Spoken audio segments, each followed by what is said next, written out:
You're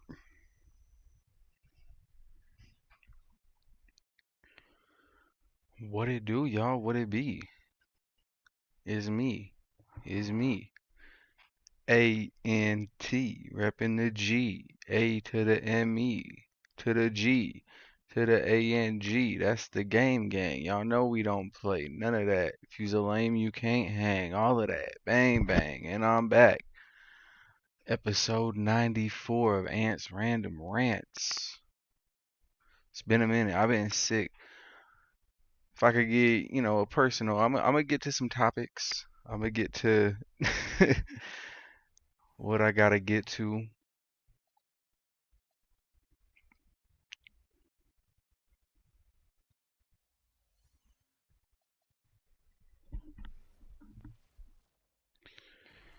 I was sick, crawling, hurting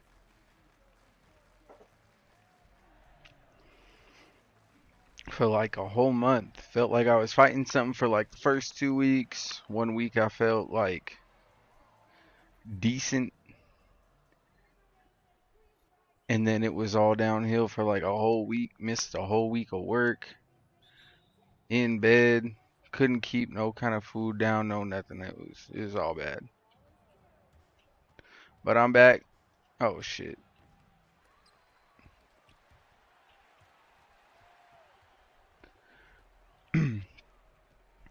Lots happened. There's a lot that I do want to talk about. I might not get to all of it today. I might run another stream later on, maybe tonight or something, if I got the time. But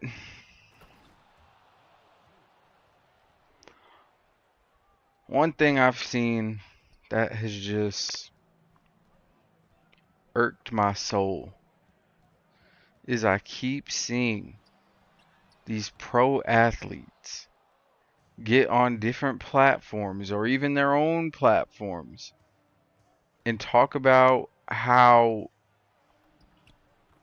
the millions of dollars that they make every year and everything that comes with it, the celebrity status of being a professional athlete, it's really not even worth it.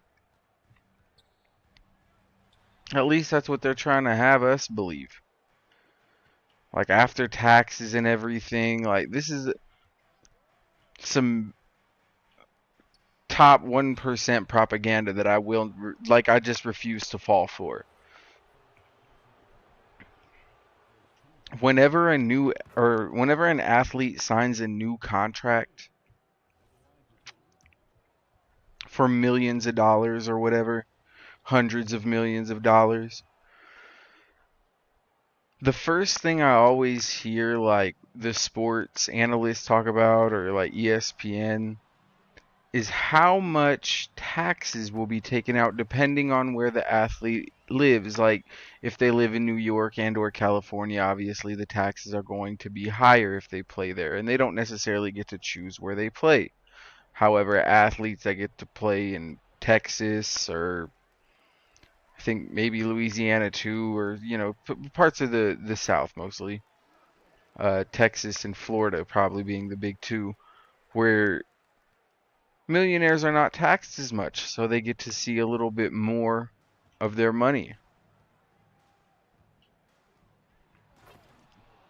And you just can't make me feel bad for them. Again, because I don't know who said it exactly in the Godfather movies, but in the Godfather Part 2, the game, this is the life that you chose. Hyman Roth said this at the end of Godfather Part 2. This is the life y'all chose at the end of the day.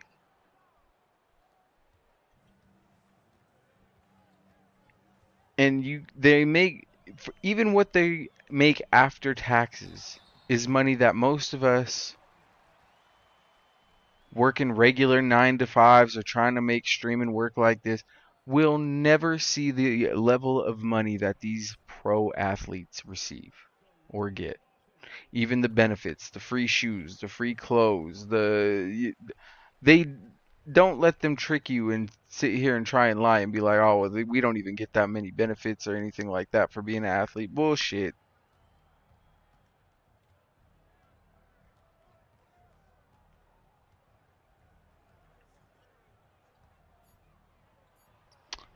How am I not hitting that with Alex English? Come on, gang. Good defense, but even better offense. All right. We maybe run another play here. Try.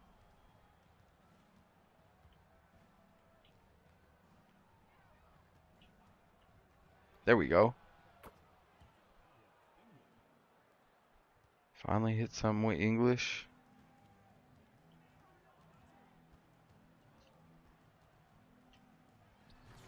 Oh my goodness. Yeah, well, let's go.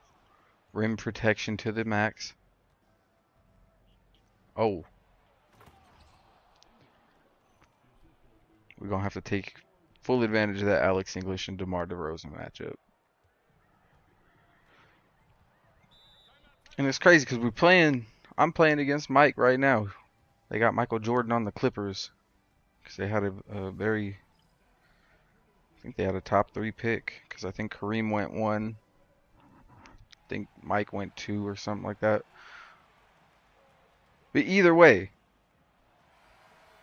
Mike is probably an extreme case of not, being smart with his investments and his image and his likeness. It also kind of helps that he was the face of the NBA essentially for all intents and purposes. But there are other players who have been smart with their money over time. Can't really think of any off the top of my head, but one of the most famous cases that off the top of my head that I could think of a star athlete that went broke is Warren Sapp. Warren Sapp was one of the best, if not one, like the best defensive tackles of all time. Great defensive end, like just a defensive force all around. Period. And I seen the videos. He was on the news and shit of him hawking his shoe collection and his signed jersey collection of him and him struggling because he wasn't smart with his investments and he let people take advantage of his money. I'm not saying, it happens to a lot of athletes. I'm not saying it's right or it's wrong or it's their fault every single time. Sometimes they do get taken advantage of, but at the same time, they want you to feel bad for them for making bad business decisions when regular everyday people lose their whole livelihoods for the same shit. Warren Sapp still be getting like NFL analyst jobs and he's still like a very prevalent figure because of what he did in his sport. He will always have that to kind of fall back on. He could get a job at a college. He could get, it's kind of like a fraternity for lack of a better uh like metaphor or something to compare it to. Oh my goodness, I gotta hit that. Fuck. Pause. Damn, we played. Gotta foul. Get our bench in.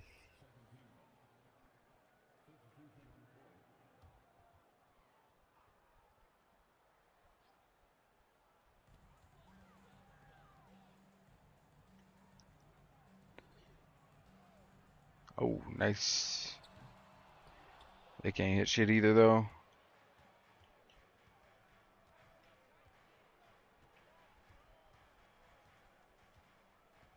Come on, Damon. Do something.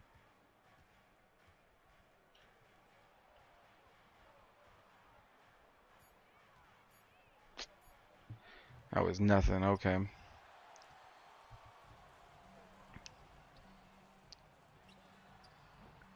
Yeah, I mean, Shaq has been another athlete that I could think of that has been very smart with his money and his brand and his image.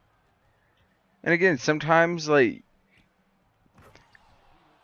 You got guys like Hulk Hogan or even some of these artists that have to keep touring and have to keep doing shit because they were not smart with their bread or they've become accustomed to a certain spending habits and they cannot live within their means. They spend more than what they make, even though they make exorbitant amounts, but they're also spending exorbitant amounts of money. Which again, like, not trying to pocket watch, not trying to hate on somebody's bag and what they do with it and this and that. Everybody, they're grown men at this point, you know. Like at some point, you got to be responsible for your own decisions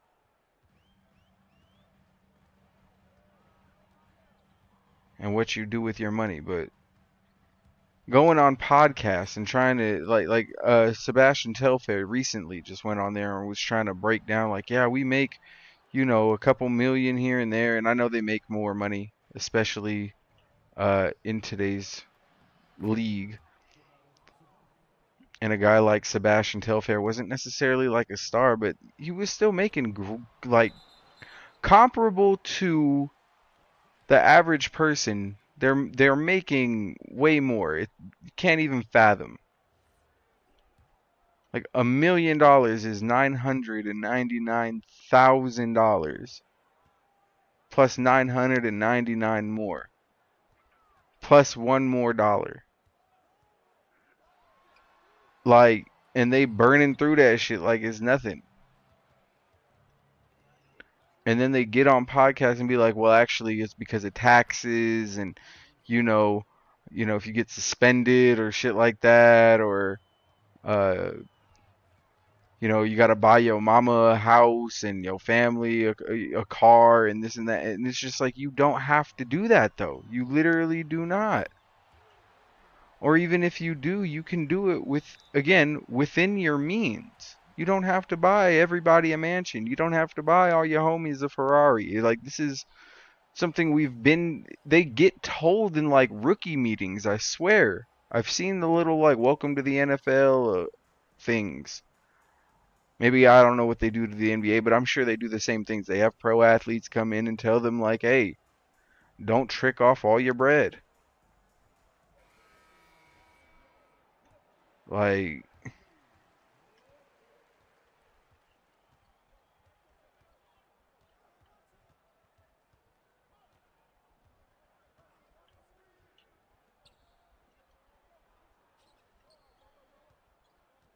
oh, I tried to get it to English for that 3 point, but DeMar gonna mid-range me to death after that. It's okay. I don't know why they're not, because I think they have. Oh, that's out of bounds. They got Michael Jordan and then Jamal Mashburn, but they're not playing them at the same time. They're playing DeMar DeRozan instead of Jamal Mashburn, which I don't know if that's to get their like a spark off the bench or what's going on with that, but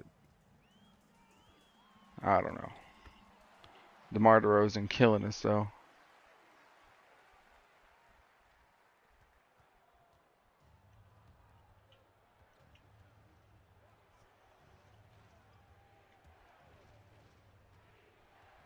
Maybe. Oh shit. Mikal Bridges is ripping Larry Johnson like that. I'm hurt. Genuinely.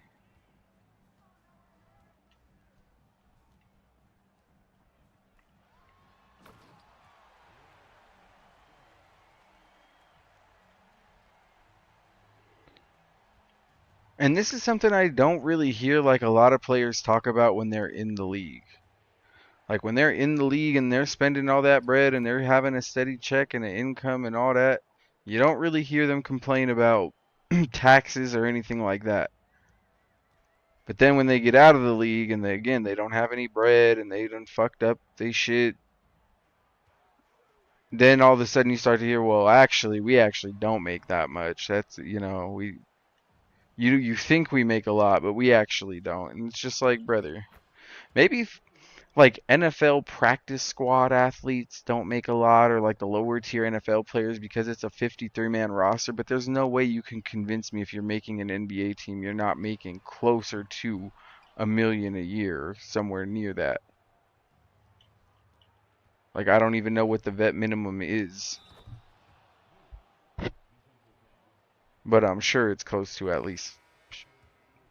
Can't be nowhere like less than half a million. Oh, fucking yow.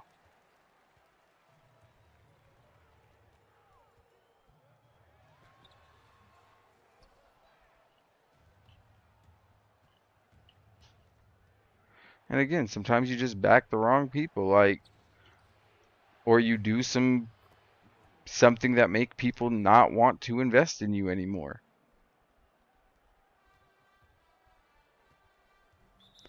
Doesn't really happen a lot in sports. It's most of the time like most of the time if you do like a crime or do anything bad in sports, if you're a good player, they'll try and you might lose out on some bread and some brand deals, but for the most part you'll have a job somewhere. Kyrie Irving was literally allowed to not get vaccinated and just miss games because he was that talented. They would rather have him for those few games where he could go to cities where they didn't mandate vaccinations than have a point guard that can play 82 games while he's healthy. I don't. And again, these be the same people that want you to feel bad for him. Like, make it make sense.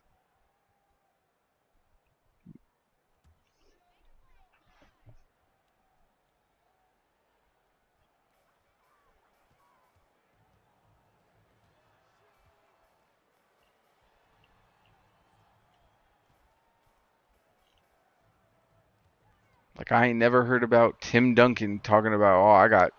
Granted, he played in Texas, so probably didn't get taxed all that much, but never heard about Tim Duncan being like, well, yeah, we actually don't make that much as NBA players. Or Dirk Nowitzki. You see what Paul Pierce and KG they doing? They doing their podcasting and their little own brand deals and shit like that.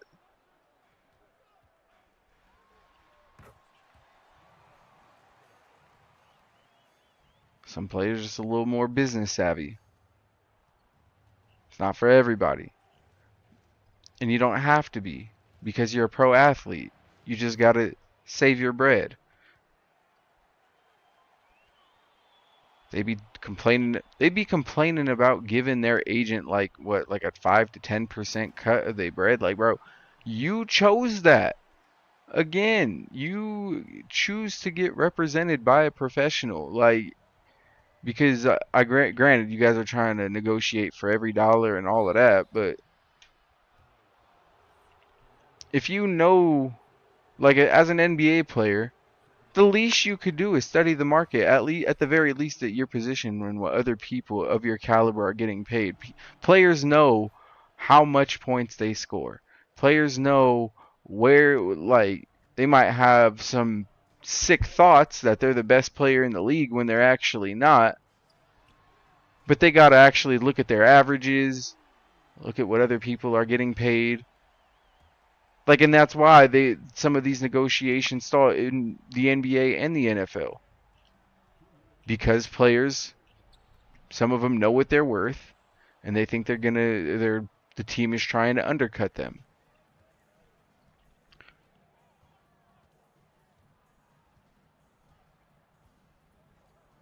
Sometimes the agent be trying to negotiate a better deal so they can get a better cut, which is, that's how the game goes. But again, if a lot of these players just studied their own market, they don't even have to study like business. They don't have to invest any of the money in like some 40, well, they could invest in a 401k. That's probably smart for them, but they get that. Like, if you play in the NBA for a certain amount of time, you get 401k and benefits and healthcare and shit like that. Like,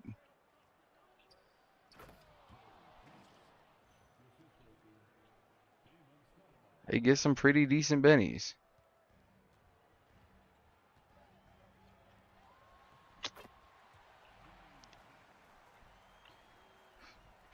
They got Michael Jordan and Steve Nash on their team, bruh.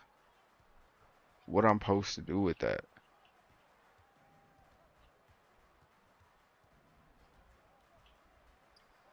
Oh my. Ace, you gotta hit that, brother. Yeah. Fuck that up, but it's all Gucci.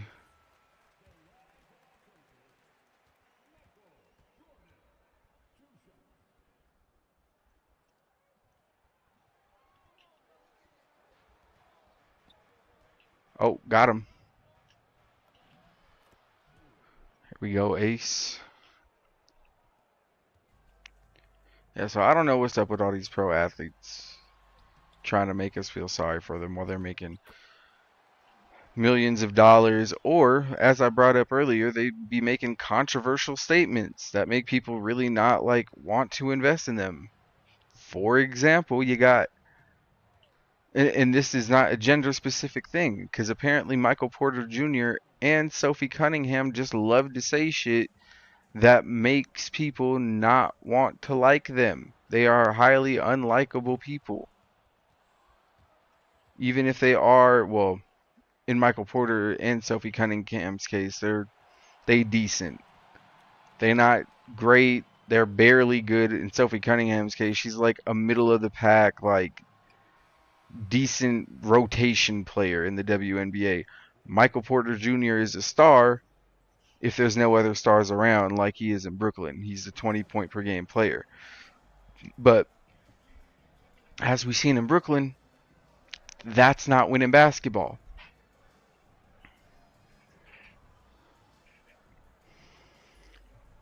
You could score 30. You could score 45 points a game, MPJ. But if you're not winning fucking games, then what does it matter?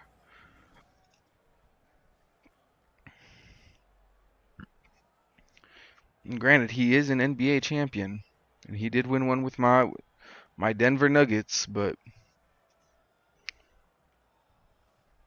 he goes on podcasts and just says some of the dumbest things. Same thing with Sophie Cunningham, and apparently they're kind of good friends. Michael Porter Jr. out here watching, proudly admitting that he'd be watching Andrew Tate. Hmm. Ha ha ha ha. Yeah.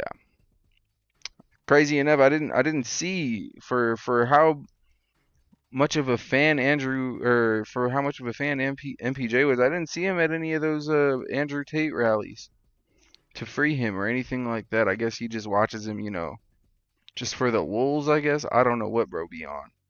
He a weird guy.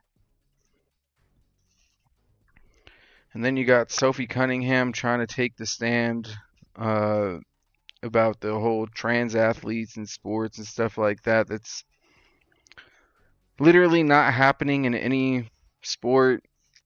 Doesn't even really like they banned it in the NCAA. It's never happened in the NBA. It's not happening in the WNBA. Um, and then she posts, she makes a comment like keep women or yeah, keep men out of women's sports. Then posts an Instagram with the caption, I said what I said. And now she's the right wing flavor of the month, like Sydney Sweeney was like what 6 months ago when she did those jean ads or whatever, and she tried to double down on her controversial statements, and then people were like, "Oh, you're just a fucking terrible person, so fuck you." We're, people still watched Euphoria, so it didn't really affect her all that much.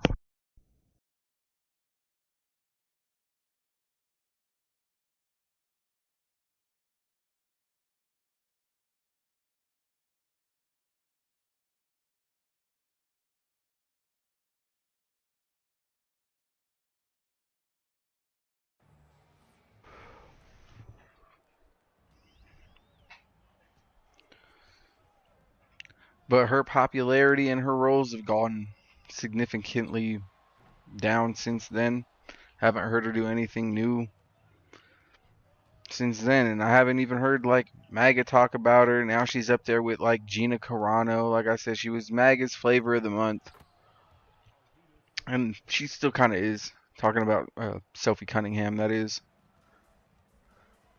Now she's already trying to backtrack, talk about, well, we should just talk about, you know, everybody in the media. Sometimes we just lose track of, the actual sport. Can we just talk about, the play? Well, let's talk about her scoring 5 points in the last two games.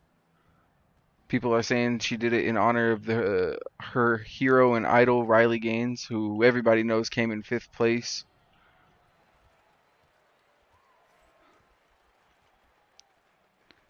And one of those four people that beat her just happened to be a transgender.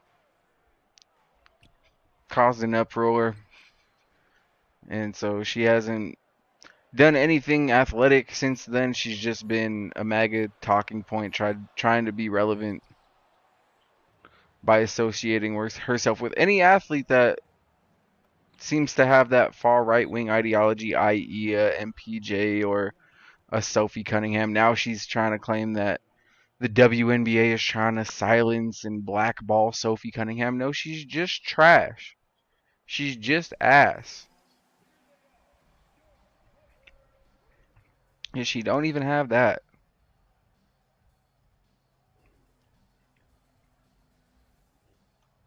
They're trying to lad, and she played for the Fever, and it's ironic because they want Caitlin Clark to do that. Like what Sophie Cunningham is doing, they desperately want Caitlin Clark to take a stand and be like, I'm tired of all these black women that are marrying other women, and they want her to take part. But she's not playing into it at all. Even if those are Caitlin Clark's beliefs, she's not taking like a public stand for it. She's smarter. She's not gonna ruin her brand over that. She sees what Sophie Cunningham's dumbass is going through.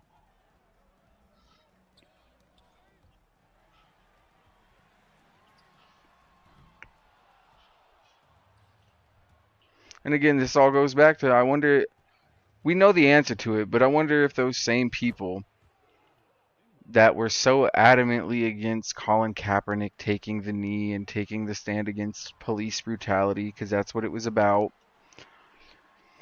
and kneeling for the flag, and all those people that were saying we need to keep politics out of sports and just shut up and dribble whenever LeBron makes a political statement, or when a hate crime gets spray painted on LeBron's door,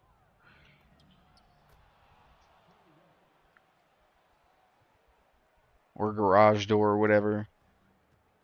I wonder if people, the same people that were saying shut up and dribble, I wonder if they're going to tell Sophie Cunningham that. But we know the answer to that because they didn't tell either of the Bosa brothers to just shut up and play basketball when they're out here wearing MAGA hats and doing redneck shit.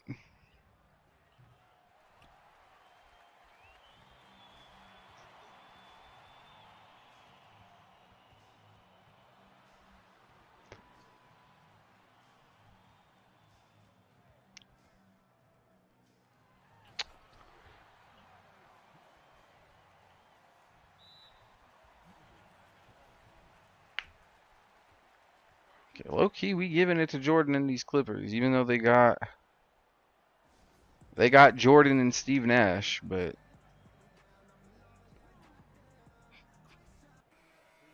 Trae Young, low key.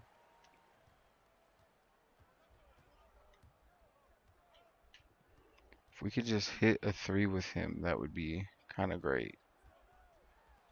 There we go. Haven't been able to hit a lot of threes with Trae Young this season. Damn. George Gervin has been getting clamped up by Jordan, I guess, all game.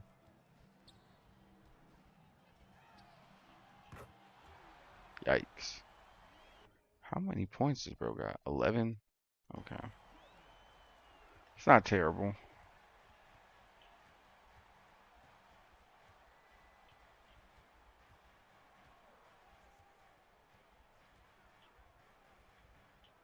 And he's there. I got a finger roll that with George Gervin. Pause. I think.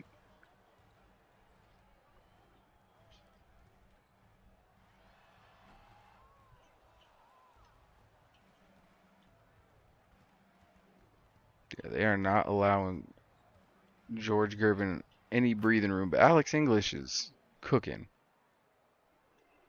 Hitting the middies.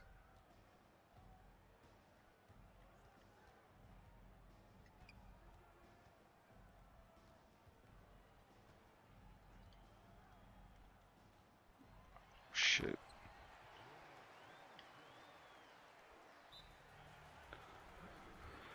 Take a little 3-minute timeout. Let the Sabonis boys come in and do some work.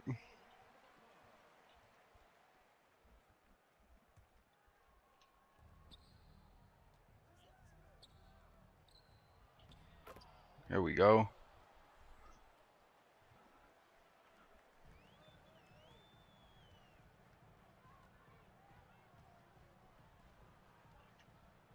Nope.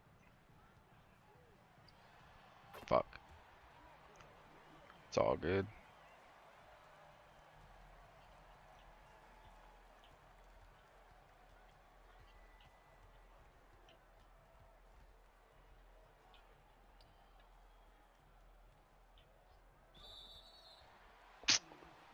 Illegal screen, bro. Get out of here.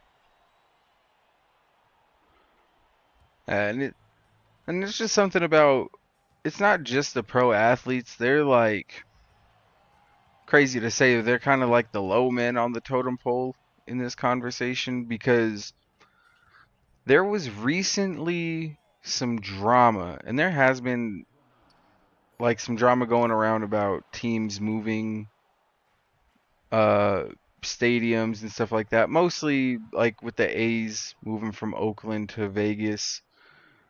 Uh the Raiders moving from Oakland to Vegas wasn't that big of a deal, but apparently there's a kerfuffle going on about like the Chicago Bears not being in Chicago anymore because, well, the stadium's going to be like in Indiana. It's going to be like just outside of Illinois and Chicago and all that. But Indiana was actually willing to foot the bill for a new stadium. And you see, again, I can maybe understand back in the prehistoric days of sports, when they were first building like stadiums and all they really had was like baseball stadiums. There was no NBA stadiums or shit like that, or NFL stadiums specifically for that. Some of them had baseball and football, i.e. the, what is it, in Minnesota they had the Triple H Metrodome, and LA I think had like the Coliseum or some shit like that. I think Oakland too had baseball and the football stadiums in the same place. Either way,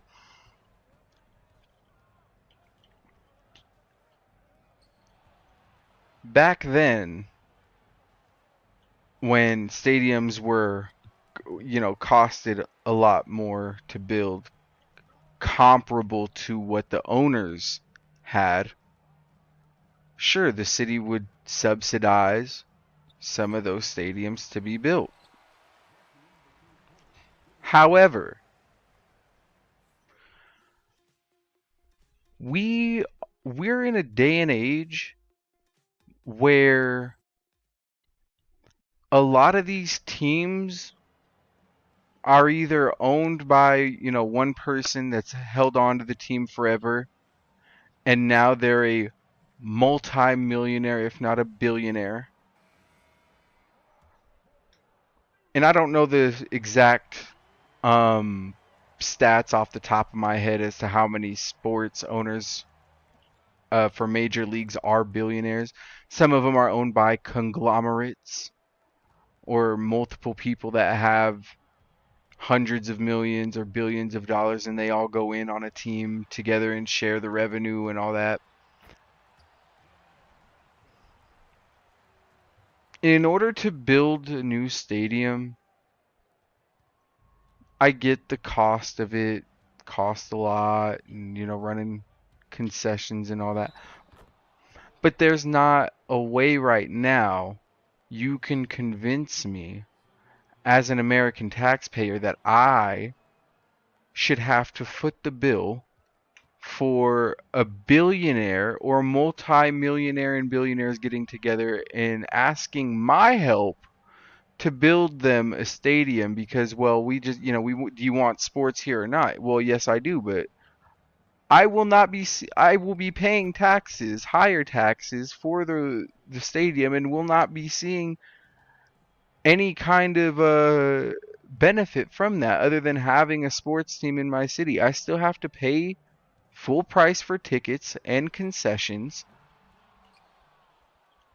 Meanwhile, they get tax breaks and they get, the cut of the concessions and use it to, keep the lights on and, but they own that land or that property until, or maybe the city does. Not, I'm not entirely sure on how the shit works. But again, this is not the 1950s or the 60s or maybe even 70s and 80s. A lot of these sports owners are multi-millionaires and billionaires and can foot the bill for building their own team facilities in their new stadium. Like Denver, the Broncos just built like a $175 million facility and shit, state of the art. No taxpayer money. It was all paid for by the Walton family or whoever the fuck helps own the Broncos.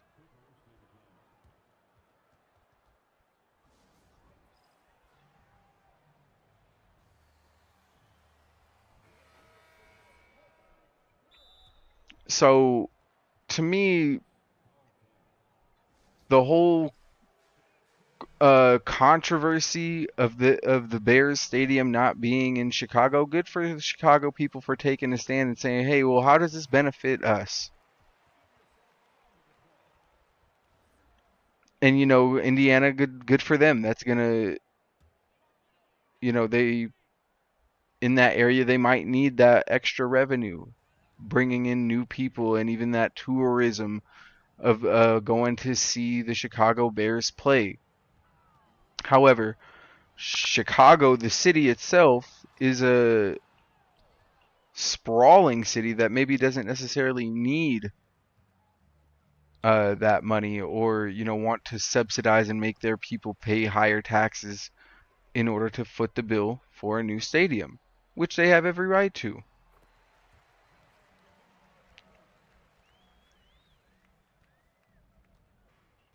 But again, I just think that this whole thing of not seeing any of the rewards and benefits as a taxpayer for subsidizing a lot of these millionaires and billionaires, public ventures and shit like that, I don't agree with that at all. And I I think like something has to be done. Like unless your team is shitty or middle of the pack, you're really not like, yeah, sure, they'll have like half price tickets or something like that, or tickets won't be expensive because the team isn't good. But if your team is good, like the Nuggets have been the past couple years, the Broncos are looking like they're going to be a playoff team, so their tickets have spiked up in the last few years. It's I get it, it's how the market works, but at the same time, Denver is talking about building a new stadium for the Broncos, I think downtown, or getting it because Mile High Stadium is pretty old. But at the same time, how much is it going to cost me as a taxpayer, and how does this benefit me again? Like I said, I'm still going to have to pay for full price Denver Broncos tickets. The the concessions are still full price. I could see if we subsidized it as taxpayers,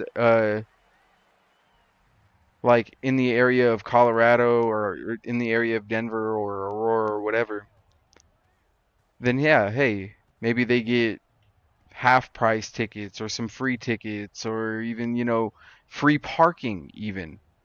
Parking they, is ridiculously expensive in some of these cases.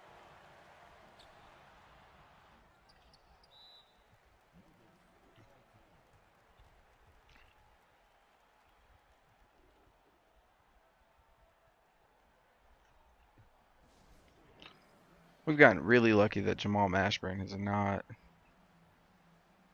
been more effective.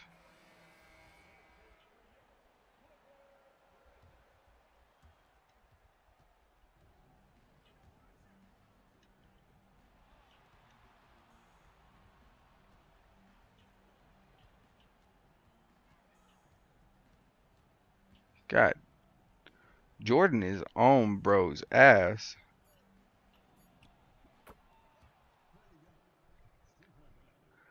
They be acting like Jordan was just this lockdown defender. He ain't never defended nobody like Gervin in its prime. Stop it.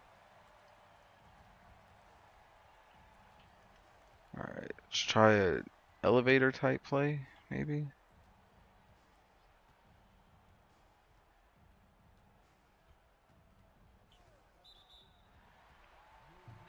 Oh my goodness. The illegal screens are killing us, but we're gonna come away with this with a dub.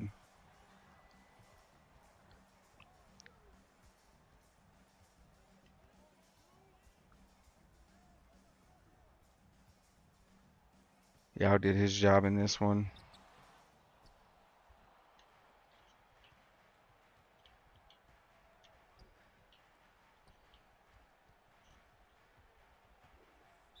Oh my, Yao, you get the fuck off the court, brother.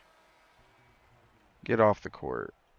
And we'll call timeout, because what are we doing?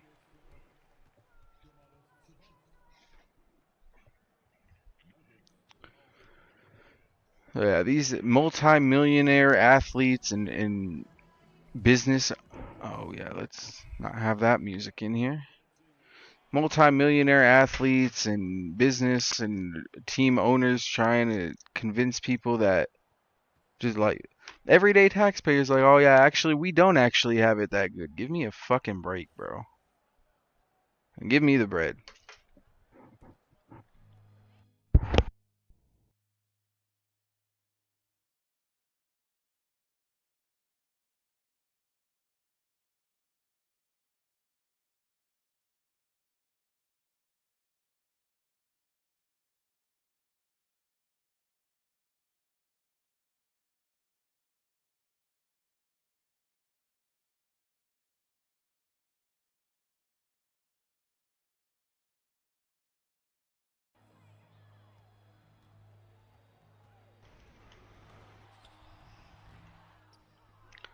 Nice.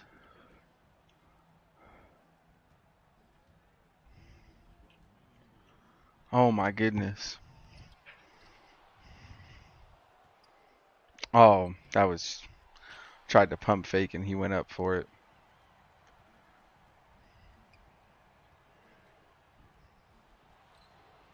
Steve Nash missing? We'll call this last time out. Fuck it. Yeah, I can't feel bad for him. Won't feel bad for him at all.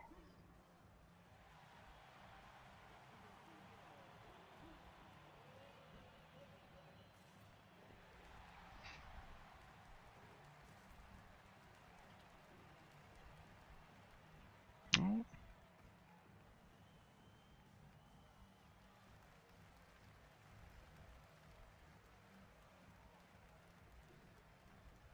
hmm. I am about to finish this game.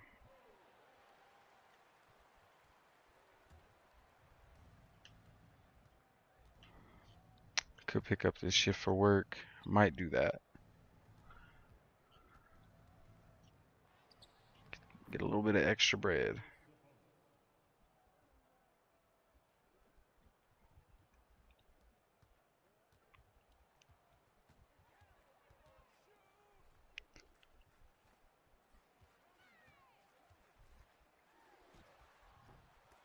Oh shit.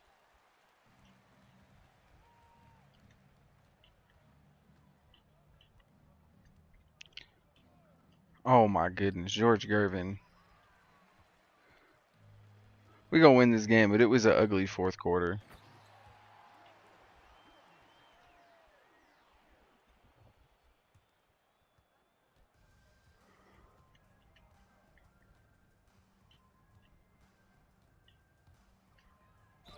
And that's an and one. Trae Young, baby. Close out this game. Been at this for almost an hour. This was good. Get back in the swing of things. This is a shorter episode. I got more to talk about, especially more on the political side of things. And this whole like PlayStation drama, especially with all these games dropping. I'm going to talk a little bit more about that maybe later on today, but I think I really might pick up this shift at work. These shifts. So I could get a little bit of extra bread, but we're going to close out this game. There we go. Iceman has had a terrible 2 games. That's because he's been guarded by fucking Michael Jordan, though. But hope y'all have a good Saturday. Y'all be safe. Don't get smoked. It's been your boy, ANC. I'm out. Oh, shout out Inaya Zaya 323. They just popped up in the chat. Appreciate you. But I'm about to get off though. Sorry. Follow me because I'll be back on this probably later on today, honestly. And these